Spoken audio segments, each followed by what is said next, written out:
Class 10 त्रिकोणमिति 8.1 के बारे में डिस्कस करेंगे। इसका प्रश्न नंबर 2 है, आकृति में tan p minus cot r का मान ज्ञात कीजिए। इसमें आकृति दिया हुआ है, PQ का मान 12 सेंटीमीटर और PR का मान 13 सेंटीमीटर। हमें QR ज्ञात करना है। तो इसमें हमें लंब पता है, कर्ण पता है, आधार ज्ञात करना है। तो सबसे पहले हमें प्रश्न में जो दिया है उसे हल करेंगे। सबसे पहले हल ज्ञात है में जो प्रश्न में दिया है, इससे लिखने पर टीचर को अट्रैक्टिव लगता है क्वेश्चन, तो हमें लिखना पड़ेगा।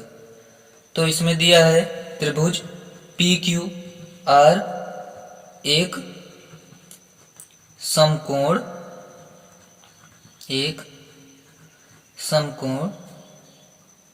त्रिभुज है। ठीक है। अब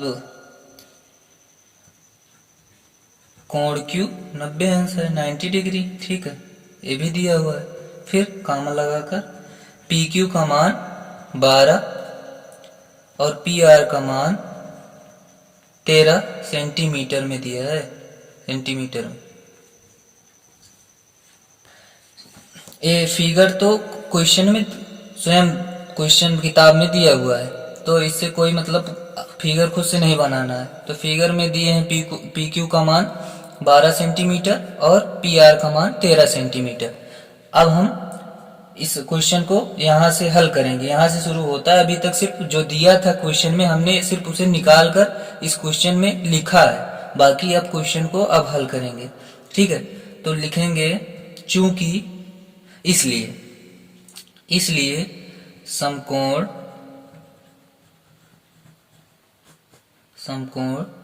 त्रिभुज PQR में कॉमा लगाएंगे। पाइथागोरस प्रमेय का सूत्र आपको पता है, AC square is equal to BC square plus AB square. कहाँ से? जिसे ब्रैकेट में ऐसे लिख लो, पाइथागोरस प्रमेय से, पाइथागोरस प्रमेय से। तो जैसे AC स्क्वायर बराबर BC square plus AB square है, हमने बिफोर वाले क्वेश्चन में क्वेश्चन नंबर फर्स्ट में देखा था कि उसमें इसी का मान निकालना था, लेकिन इसमें ABC तो दिया नहीं है भुजा में, तो हमें PQR निकालना है। तो PQR के लिए अलग लिखना पड़ेगा, क्योंकि ये सूत्र है, उसमें तो ठीक था लेकिन इसमें ठीक नहीं है। तो अब हम अलग से निकालेंगे। इसमें कण क्या है? कण इसमें PR है, तो PR स्क्वायर। लंब क्या है? PQ है, PQ स्क्वायर। ठीक है, और आधार क्या है? QR square. अब यहां तक हुआ। तो अब हम क्वेश्चन को हल करेंगे। किसका मान दिया है? PR का मान 13। ठीक है, PR का मान 13 सेंटीमीटर। तो 13 का स्क्वायर 13 का वर्ग और PQ का मान दिए हैं कितना? 12 का वर्ग। लेकिन हमें क्या ज्ञात करना है? QR मतलब आधार। सूत्र लिख दें क्या बगल में? ठीक है, लिख देते। कण का स्क्वायर बराबर लंब का स्क्वायर धन आधार का स्क्वायर। थोड़ा छोटा लिखा हूं, इससे कोई प्रॉब्लम तो नहीं होगी? बस देख, इसमें कोई प्रॉब्लम तो नहीं हो रही। अब देखो आगे देखते हैं। 13 का वर्ग 169, 12 का वर्ग 144 प्लस QR स्क्वायर ऐसे लिख लेंगे।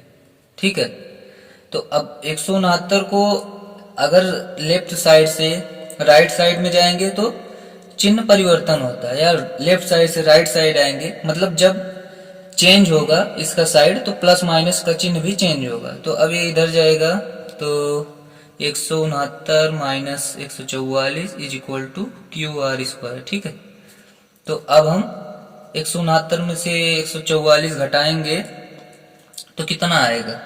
25। तो अब हमें क्यू आर स्क्वायर का मान कितना मिल गया 25।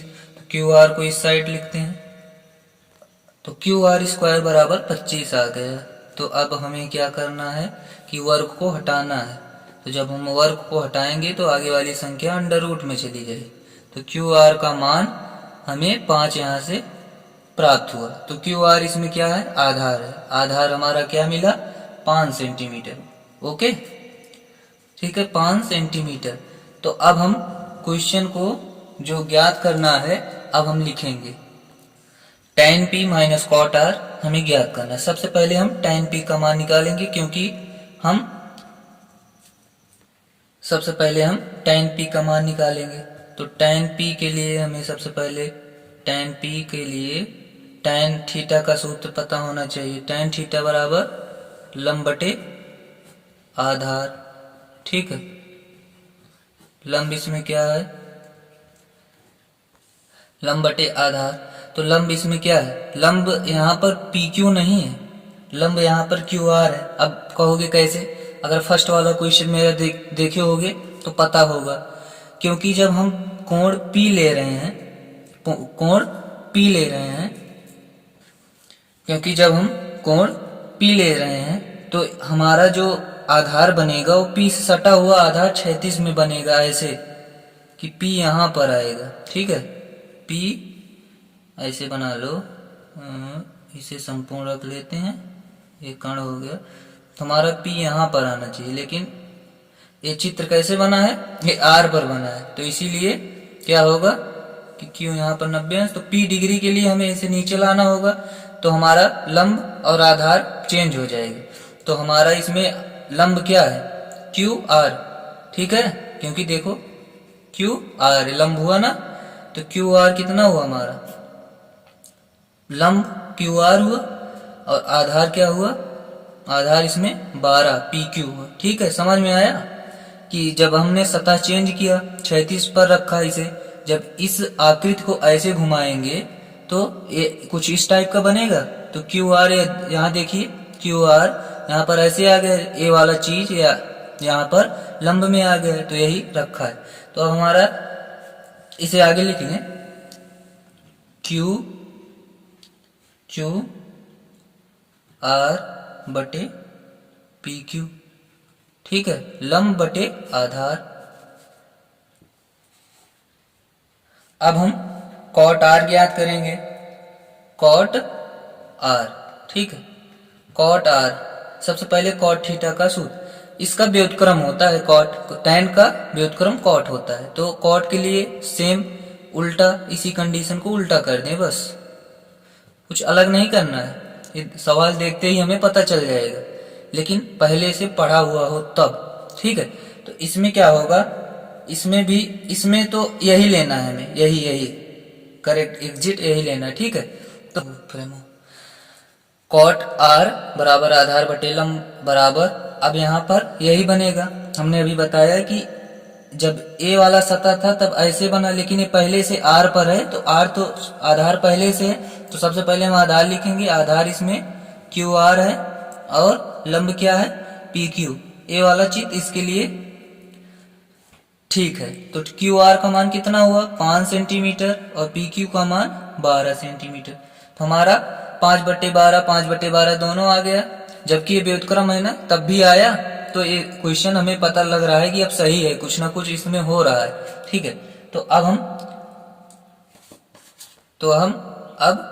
tan p minus cot R का मान ज्ञात करें, क्योंकि हमें tan p का मान भी पता चल गया है और कॉट आर का मान भी पता चल गया है। तो tan p का मान हमारे पास क्या है, tan p का मान 5/12 और इसका मान 5/12। ठीक, कुछ इट्स समथिंग गेट, हमें कुछ मिला है। ठीक है, तो वी नो दैट यहाँ पर हमें मिल चुका है tan p का मान 5/12, कॉट आर का मान 5/12, तो हमने वही मान रख दिया। चिन्ह माइनस का है तो माइनस लगा दिए, इसमें कोई प्रॉब्लम नहीं होनी चाहिए। इसका लासा क्या होगा, एलसीएम 12, इसका एलसीएम 12 होगा, और फिर एलसीएम अगर 12 है तो 12 एकम 12 तो 5 एकम 5, और 12 एकम 12 तो 5 एकम 5, चिन्ह वही होगा। ठीक, तो ये क्या होगा 0/12। जब कभी किसी, अच्छा चलो इसे क्या लिखें, अब तो बड़े हो गए हो यार, इतना नहीं होगा तो फिर जान लो फिर मैथ लेना तुम्हारे लिए सही नहीं। अगर अंश 0 है तो हर भी 0 होगा, ये हमें पता होना चाहिए। This is A correct answer. ठीक है, अगर यह वीडियो आपको पसंद आया हो तो इसे लाइक कीजिए, कमेंट कीजिए, शेयर कीजिए तथा बेल आइकन को प्रेस कीजिए, जिससे जिससे कि आपको नोटिफिकेशन जल्दी मिल सके। और एक लाइक जरूर कीजिएगा क्योंकि मैं नया हूँ।